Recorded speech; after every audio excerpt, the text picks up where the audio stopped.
Hi there. Today we're going to talk about using the not self themes as a way to decondition. If we haven't met before, I'm Carolyn Southwell. I've been working with human design for more than 10 years and tapping for more than 10 years. In fact, I got into tapping as a way to decondition because I couldn't live true to my human design.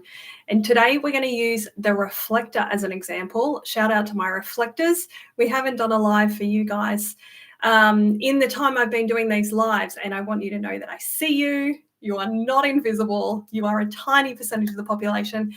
But if you're another human design type, I want you to know that while I'm going to use the reflector as an example, I'm going to make it really clear how this applies to you as well. So I have my notes up here to have a look and make sure that we do cover everything that I want to talk about. Now, if you are really new to human design, you may not yet know that every human design type has its own not self theme, with one exception, because there's always an exception.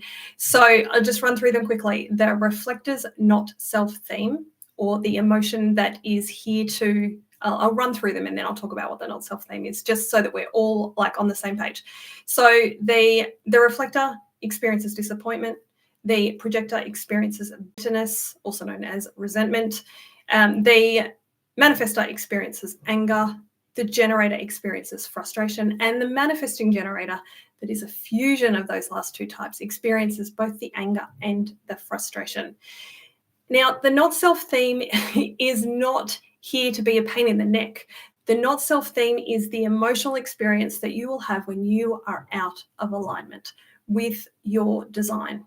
Okay, so it is a really, like, while we can experience as human beings all of the emotions, the not self theme for your human design type is such a powerful teacher for you in this lifetime, and it makes such a convenient entry point for you to start or continue your deconditioning process. And deconditioning, I talk about it more in other videos. I'll put the whole tapping deconditioning playlist up here after I finish this live.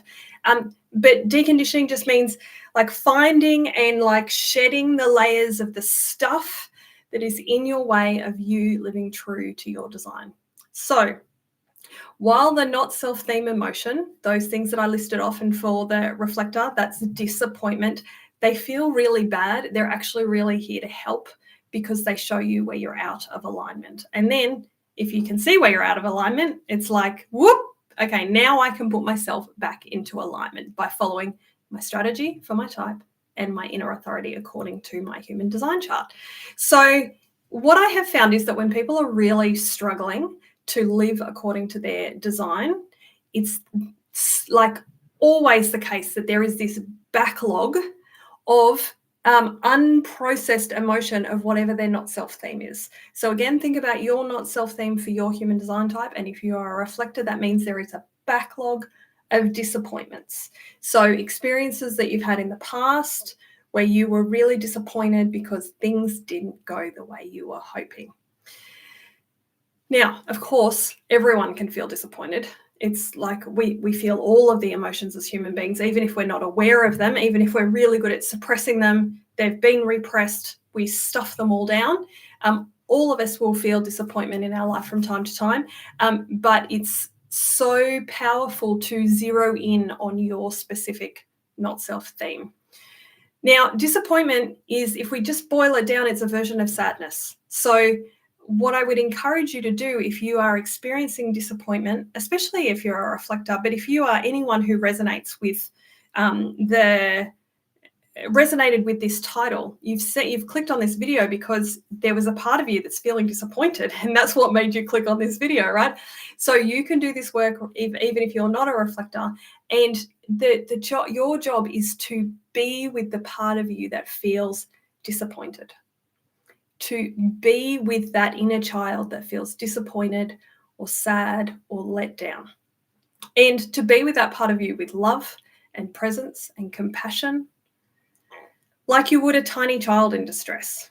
Okay, because basically we have a whole lot of inner children that all really want our attention, that have been locked away because their experiences were too big and there wasn't a safe adult to help us process that at the time when that that part of us was created. So if you do know how to tap already, this thing that you've probably seen me talk about on this channel, and again, that playlist that listed before has some details about how to tap, some basics. Now, if you know how to tap on your own really efficiently and effectively, then I want to encourage you to point your tapping at any of the places where you feel disappointed, let down, where you had unmet expectations. Wherever you can look to like previous memories and you can go and start to clean up some of that backlog, then it means that you can operate in the now much more true to your own design. Now, that's great if you know how to tap. If you know a little bit about tapping or you like tapping, but you don't know how to do it on your own. Like I find a lot of people who say they've had an experience of tapping, but they've only tapped along to videos, which is fine. Or they've tapped along with a practitioner, or they've joined a tapping program, but they've always been led by someone else. It's really vitally important and helpful that you know how to do this on your own. So then you can take that tool and point it at any particular thing that you find in your own life, in your own human design chart, where you're out of alignment, and you can do really meaningful, effective tapping, safe and gentle tapping on that issue that you've found. So whether you're working directly with the not self theme for your type, so we were talking about disappointment today, but it could be any of those other ones that I mentioned, bitterness, anger, frustration, or a combo of those if you're a Mani-Gen. Knowing how to point this tool at that means that you can do a little bit of this work every day. And in my experience, that is the only way that we can really shift our life in a meaningful way, is if we know how to do a little bit of this work on our own consistently.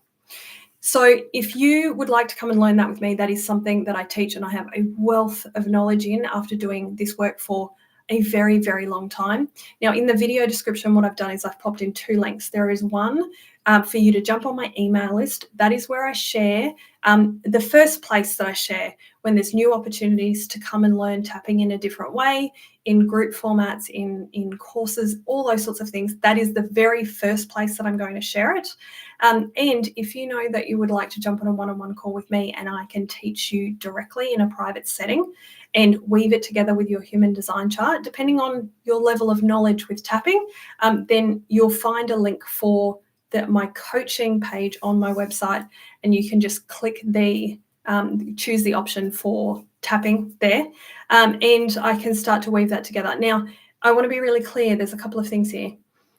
Tapping does not have to be the way that you decondition, but you do need to find a way to decondition. You need a way that you can do it a little bit on your own every day. And it doesn't matter whether or not you have just done a little tiny bit of tapping along to videos, but you like it and you want to learn more, all the way through to you being like a master trainer in a particular version of tapping. If you know that just quietly it's still not getting you where you'd like to go, I am able to retrain, to help you to take your extensive tapping knowledge and make it even safer, even deeper than what you've been able to do yourself.